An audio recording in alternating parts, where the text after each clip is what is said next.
வணக்கம். சூப்பரான கத்திரிக்காய் பொடி சாதம் தான் எப்படி பண்ணுறதுன்னு பார்க்கலாம். வெரைட்டியாக இருக்குது லஞ்ச் பாக்ஸ் ரெசிபீஸ்க்கு. சட்டுன்னு ஒரு 2 கத்திரிக்காய் இருந்தால் கூட இந்த மாதிரி செய்து பாருங்கள், வேறு லெவலாக இருக்கும் டேஸ்ட்டு. கண்டிப்பாக டேஸ்ட்டுக்கு குறையே இருக்காதுங்க. இதுக்கு தேவையானது வெங்காயம், தக்காளி, கருவேப்பிலை, இஞ்சி, கொத்தமல்லி, பச்சை மிளகா, பூண்டு. இது எல்லாமே தனித்தனியாக சாப் பண்ணி எடுத்து வச்சாச்சு. கத்திரிக்காய் சின்ன சின்னதாக நீளமாக கட் பண்ணி வச்சுருக்கேன். அதுக்கடுத்தது இப்போ வேர்க்கடலையை வறுத்துக்கலாம். வேர்க்கடலையை நல்லா வறுத்து தனியாக வச்சுக்கலாம். எள்ளு, மிளகு இது 2த்தையுமே வறுத்து எடுத்துக்கலாம். இது எள்ளு தீஞ்சிடாமல் பார்த்துக்கோங்க. ஏன்னா மிளகு கொஞ்சம் சூடானா கூட போதும், அதனால தான் அந்த சூடாக இருக்கிறதுலையே இது பண்ணிவிட்டேன். நல்லெண்ணெய் விட்டுக்கலாம். வேணுங்கிறவங்க நெய் கூட விற்றுக்கலாம், ஆப்ஷன் தான், ஒன்றும் பிரச்சனை இல்லை. நான் நல்லெண்ணெய் போட்டு தான் செய்கிறேன். கடுகு, உளுந்து, காஞ்ச மிளகா, கடலைப்பருப்பு இது எல்லாமே போட்டுக்கலாம். தேவைப்பட்டால் நீங்கள் ஒரு காஞ்ச மிளகா கூட கிள்ளி போட்டுக்கோங்க. நான் போடலை, ஏன்னா எனக்கு மிளகு காரம் இது போதும்னு தோணுச்சு. பச்சை மிளகா போட்டிருக்கிறதால நான் போடலை. போட்டிங்கன்னா வாசமாக தான் இருக்கும், போட்டுக்கலாம். இது கூடயே நான் வேர்க்கடலையும் சேர்த்து போட்டுட்டேன்.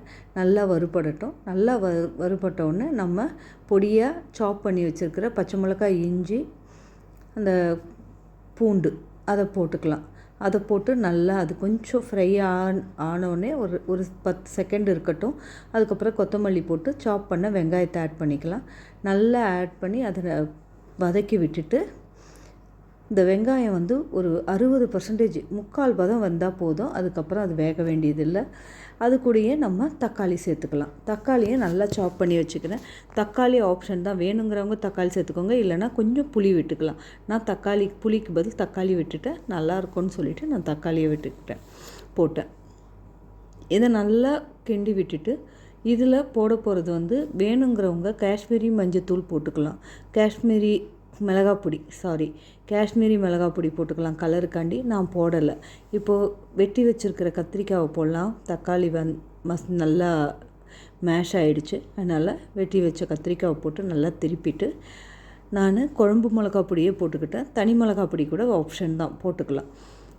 குழம்பு மிளகாய் பொடி, மஞ்சள் பொடி, உப்பு இது எல்லாத்தையும் நல்லா ஒரு சேர பிரட்டி விட்டுட்டு ஒரு 1/4 டம்ளர் தண்ணி விட்டு மூடி போட்டுடலாம்.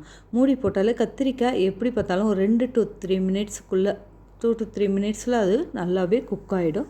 அது நல்லா குக்காகி வந்ததுக்கப்புறம் நம்ம இந்த பொடி சேர்த்துக்க போகிறோம். இதை தம் போட்ட மாதிரி மூடி விட்டுட்டு நம்ம மிக்சியில் அரைக்க வேண்டியதை பவுடர் பண்ண வேண்டியதை பவுடர் பண்ணிக்கலாம்.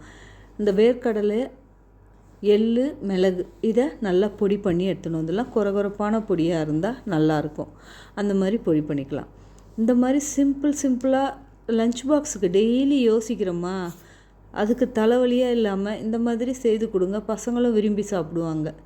இதில் பீனட் எண்ணெயில் போடுறது வேர்க்கடலை ஆப்ஷன் தான். வேணும்னா போட்டுக்கோங்க, வேணான்னா ஸ்கிப் பண்ணிவிடுங்க. அது போட்டோன்னா எங்கள் வீட்டில் இருக்கிறவங்க குட்டி ரொம்ப லைக் பண்ணுவார். அதனால் அவருக்காகவே அதை நான் ஆட் பண்ணுறேன். உங்களுக்கு வேணும்னா நீங்கள் போட்டுக்கோங்க, மற்றபடி ஒன்றும் இல்லை. இப்போ இதை போய் பொடி பண்ணிட்டு வந்துடலாம். பொடி பண்ணிவிட்டு இப்போ திறந்து பாருங்கள், நல்லா வெந்துருச்சு. ஒரு சேர தண்ணியே இல்லாமல் எவ்வளோ அழகாக ட்ரை ஆகிருக்கு. இதில் அந்த பொடியை தூவிட்டு சாதத்தை கொட்டி நம்ம கிண்ட வேண்டியது தான். இதுக்கு தண்ணிலாம் தேவையே இல்லைங்க. இதில் இருக்கிற இந்த தொக்கு மாதிரி இருக்கிறதே சரியாக போயிடும். நான் சாதாரணமாக நம்ம சாதத்துக்கு வேக வைப்போம் இல்லையா, அந்த அரிசி தான் வடிச்சது தான், அதை தான் போட்டிருக்கேன். அதுவே அவ்வளோ சூப்பராக இருக்கும். இப்போ இது அவ்வளோதாங்க. கொத்தமல்லி போட்டு கலந்து டப்பாவில் கட்டிட்டு சாப்பிட்டு பாருங்கள். டேஸ்ட் அல்டிமேட்டாக இருக்கும். அந்த எள்ளோட வாசனைலாம் பிடிச்சிருந்தால் லைக் பண்ணி, கமெண்ட் பண்ணி, ஷேர் பண்ணுங்கள். சேனலை சப்ஸ்கிரைப் பண்ணுங்கள். தேங்க்யூ.